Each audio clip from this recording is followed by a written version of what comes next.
Everybody, welcome to Thursday's devotional, and we have been looking at Old Testament passages and how they um, predict that Christ or show that Jesus Christ is part of the whole plan that God has had from the very beginning. Today, we're going to go way back to Genesis, the first book of the Bible, and I want to read Genesis chapter 1, and I want you to pay attention to the pronouns here because they're plural, which kind of means that God is three in one. Earlier in Genesis, it's just one, it's singular, but now it's plural. And scholars would say, well, gods often describe themselves in the royal we.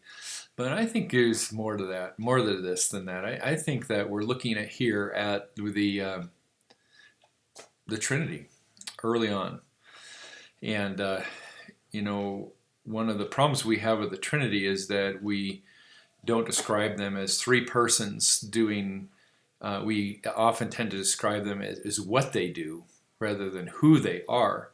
Because, like we'd say, God is the God, or the Father is the Creator. Well, when in Genesis it talks about the Spirit of God moving over the face of the waters, creating, the Spirit was creating as well as the Father was creating this world that we live in.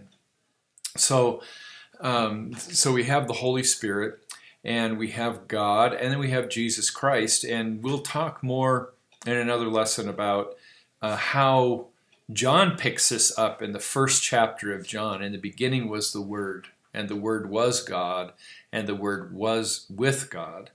And of course, the Word is Jesus in John.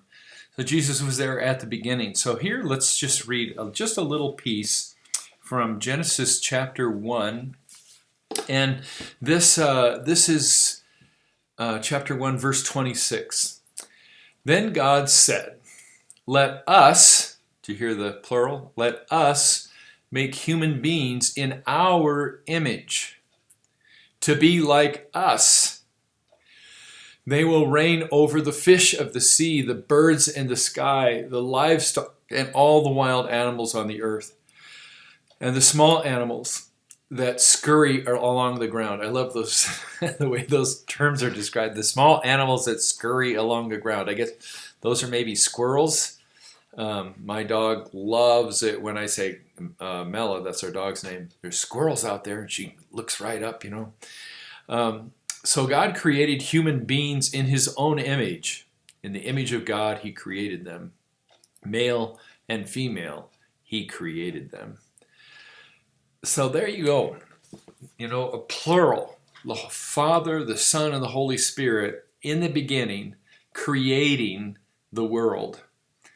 So right from the very beginning in Genesis, the very beginning of the entire world, we have an example here of the Trinity, of God the Father, of Jesus doing the work of creation, of God the Father doing the work of creation, of the Holy Spirit doing the work of creation together and creating us in their image, which makes us very special. That makes you very special to be created in the image of God. Isn't that wonderful? And that's why we can be creative as humans. I mean, when we're being creative, we're imaging what God is. Very creative. Think about how creative God is. He doesn't make two people that look exactly the same. I mean, we all have noses and eyes and ears and mouth, but you can identify a different person just by looking at them.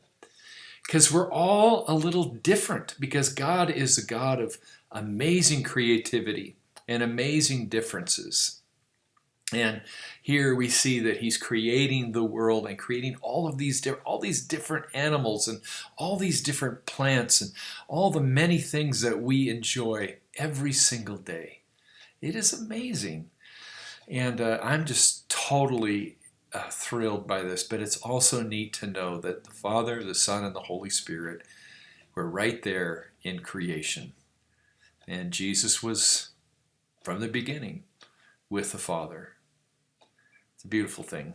I hope you have a great day, and God bless you very much.